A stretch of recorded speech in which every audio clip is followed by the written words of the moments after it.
વડોદરાથી અમારા સંવાદદાતા જયંતિ જોડાઈ ચૂક્યા છે।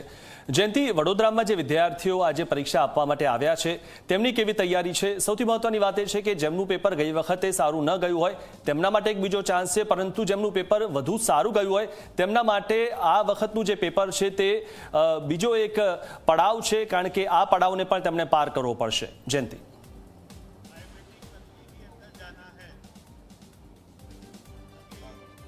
જે પ્રકારે અત્યારે નીટની યુજીની જે રી એક્ઝામ જે લેવા જઈ રહી છે, આપ જોઈ રહ્યા છો કે મારી પાછળ કઈ રીતે આ તમામ વિદ્યાર્થીઓ છે તે પૂલ તૈયારીઓમાં અત્યારે ફરીથી એક્ઝામ આપવા માટે જઈ રહ્યા છે। ક્યાંક ને ક્યાંક તેઓને એક ડર તો સતાવી રહ્યો છે કે ગત વર્ષે જે પ્રકારે એક્ઝામ આપી હતી અને તમામ રીતે તૈયારીઓ કરી અને સારું પેપર ગયું હતું, પરંતુ એક્ઝામ કેન્સલ થતાં તેઓને અત્યારે ફરીથી એક્ઝામ આપવાની જરૂર પડી છે। ક્યાંક ને ક્યાંક આ વિદ્યાર્થીઓ છે તેઓને ડર પણ સતાવી રહ્યો છે કે જે પ્રકારે એક્ઝામનું પેપર લીક મામલો સામે આવ્યો તો એ પ્રકારે ફરી કોઈ આવી પ્રકારની બેદરકારી ન થાય અને હાલમાં પેપર પૂર્ણ રીતે શાંતિપૂર્ણ માહોલમાં સર્જાય અને તે પ્રકારના અત્યારે પ્રયાસો કરવામાં આવી રહ્યા છે। જે પ્રકારે નીટની એક્ઝામને લઈને અત્યારે પૂરજોશમાં તૈયારીઓ કરવામાં આવી છે, પોલીસ તંત્ર સજ્જ થઈને અત્યારે તમામ તંત્ર જે છે તે અત્યારે એક્ઝામને લઈને કહી શકાય કે તૈયારીઓ કરી છે। આપણે કેટલાક વિદ્યાર્થીઓ તેમની સાથે પણ વાત કરવાની કોશિશ કરીશું। એક્સક્યુઝ મી, આપ પેપર આપવા માટે આવ્યો છો, કઈ રીતે તૈયારીઓ હતી ને આજે ફરી એક્ઝામ આપવા માટે આવો છો?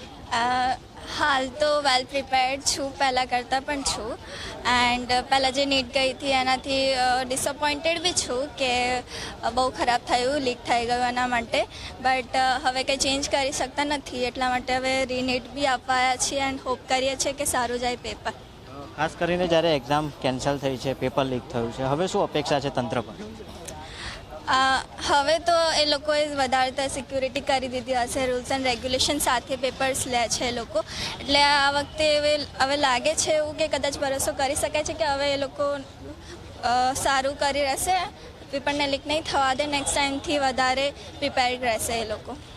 ખાસ કરીને નેક્સ્ટ ટાઈમથી વધુ પ્રિપેર રહેશે, ત્યારે આ વિદ્યાર્થીઓ છે તેઓ એક અપેક્ષા લઈને અત્યારે પહોંચી રહ્યા છે। ખાસ કરીને જ્યારે એક્ઝામની વાત કરીએ તો આપણે બીજા પણ અનેક સ્ટુડન્ટ છે તેમની સાથે જ વાત કરીશું। શું કહેશો, આજે ફરીથી એક્ઝામ માટે આવ્યા છો, કેટલી તૈયારીઓ થઈ છે? પહેલાં તૈયારી કરી હતી ને ફરી એક્ઝામ આપવી પડી છે, હવે શું અપેક્ષા? મેં તો ઓલરેડી ડ્રોપ જ લીધું છે, અમારા સ્કૂલમાં આઈ થિંક મેં તો પર્સનલી મારું ડ્રોપ યર સ્ટાર્ટ થઈ ગયું છે, મેં 2027 માટે પ્રિપેર કરું છું। આ મારી માટે એક મોક ટેસ્ટ જેવું છે, બટ ફોર મેની સ્ટુડન્ટ આ બહુ ઇમ્પોર્ટન્ટ છે and I wish them all the best. ખાસ કરીને જ્યારે પેપર લીકવાળા મામલા સામે આવ્યો તો હવે શું અપેક્ષા છે તંત્ર પાસે? આઈ હોપ કે નેક્સ્ટ યર આવું કંઈ ના થાય, કેમ કે મારા જેવા બહુ જ બધા લોકો આ વર્ષે ડ્રોપ લેશે।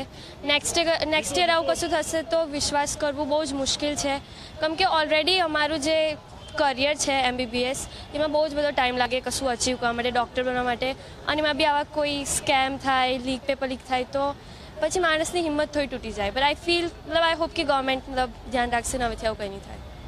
એ રીતે અત્યારે વિદ્યાર્થીઓની એક અપેક્ષા છે કે ખાસ કરીને તંત્ર જે છે તે ધ્યાન આપે। આપ જોઈ રહ્યા છો કે અત્યારે સમગ્ર પ્રવેશ પ્રક્રિયા જે છે તે શરૂ કરી દેવામાં આવી છે। અત્યારે વિદ્યાર્થીઓ જે છે તેઓને અત્યારે પ્રવેશ આપવામાં આવી રહ્યો છે, તમામ રીતે તેઓનું જે ચેકિંગ જે છે તે હાથ ધરવામાં આવ્યું છે। મહત્વની વાત એ છે કે તમામ સુરક્ષા વચ્ચે જ્યારે આ એક્ઝામ લેવા જઈ રહી છે ત્યારે વિદ્યાર્થીઓની એક અપેક્ષા છે કે ગતની પેટ જે એક્ઝામ લીધા બાદ પણ પેપર લીકનો મામલો સામે આવ્યો હતો અને આ પ્રકારનું જ્યારે કહી શકાય કે તંત્ર સામે આવ્યું તો ત્યારે ફરી એકવાર આ પ્રકારની પરિસ્થિતિ ન સર્જાય અને તે પ્રકારના પ્રયાસ કરવામાં આવે। જી જયંતિ, આપ અમારી સાથે જોડાયેલા રહો તો